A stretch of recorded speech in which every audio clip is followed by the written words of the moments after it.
Well, the provincial election is now less than a week away, and while Doug Ford is south of the border again trying to convince American governors not to have Donald Trump impose tariffs, the other main party leaders are campaigning across the province. Liberal leader Bonnie Crombie will be making an announcement in Toronto, while NDP leader Marit Stiles has several stops in southwestern Ontario. Green Party leader Mike Schreiner is campaigning in Guelph today, and PC leader Doug Ford, as we mentioned, has another round of meetings in Washington, D.C. to push back on those U.S. tariff threats. We've also got some more numbers this morning coming from Nanos Research on the rolling polls conducted for CP24 and CTV News. There is the head researcher from Nanos and founder Nik Nanos himself. Nick, it's good to see you this morning. It's interesting. I take a look at those top line numbers every single morning, and really, I sound like a broken record, but I mean, it's sort of a comfortable 14-point lead for the PCs right now.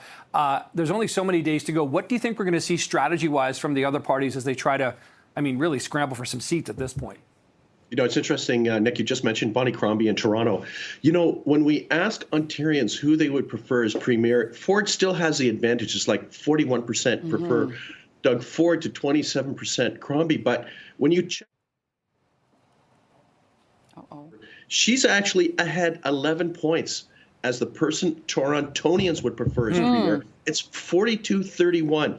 I think what we're probably going to see from the Crombie campaign, you know, it's going to be hard for her to stop or defeat Doug Ford. Right now, the game for her, at least, as the main challenger, is to try to pick up as many seats. And it looks like focusing on Toronto is probably a good strategy for the Liberals and Bonnie Crombie because she has political coattails in that particular region. And, you know, the thing is that, you know, her personal numbers are good, stronger than Doug Ford in Toronto. When we get outside of Toronto, it's basically Ford almost every other part of the region.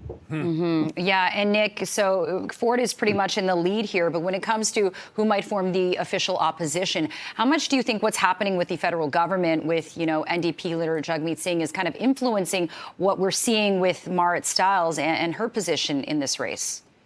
Yeah, you know, the interesting thing about what's happening both federally and provincially is that we are seeing the Liberals federally improving their political fortunes. You know, they're not ahead of the federal Conservatives, but improving their political fortunes. And the NDP kind of stuck in the mud and getting squeezed. We're seeing a variation of that basically in Ontario, where the Liberals have improved their political fortunes provincially compared to 2022. The NDP are down compared to 2022, you know, which to me means that, you know, right now at least, the Liberal brand is just doing a little better than it has been over the last 18 months.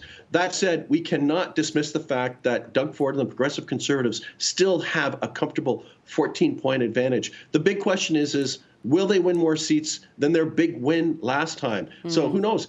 Maybe Ford will start to go into Toronto and the GTA a little more if he wants to pick up that stronger mandate that he wants. And that would be a significant shift, right, to see Doug Ford try to campaign and win some of those traditionally sort of red/orange Toronto seats. On the flip side, Nick, Marit Stiles campaigning in southwestern Ontario, looking to shore up some of the sometimes NDP ridings there. It's interesting. Her strategy looks like a seat saver rather than a seat winner. Yeah, exactly. And, you know, the thing is in southwestern Ontario, that's actually a little better region for the Green Party and Schreiner, right? So, you know, not surprising that he's focusing on that area and trying to build a bit of a regional base there for the Greens. But, you know, the thing is for Stiles and the New Democrats, right now, there's not really great news anywhere in the province for them when it comes to her leadership or also when it comes to kind of vote support. So, you know, I would expect her probably to go into the Hamiltons in the GTA to try to focus on some of the ridings there and some other suburban ridings. But, you know, it's going to be not as good a night likely for the NDP and Stiles as it was back in 2022 for the New Democrats. But I think right now what we should be watching is where Crombie and Ford go in the closing days of the campaign, because that's going to speak to the races that might be closer and toss-ups, where each one of them will be vying to win as many seats as possible as we get to Election Day. Yeah, and of course, I feel bad we never talk about Mike Schreiner and the Greens, but he's there and he's very good at the debates. So shout out to Mike Schreiner. Thank you so much. Nik Nanos joining us live this morning. Appreciate your time. Thanks, Nick.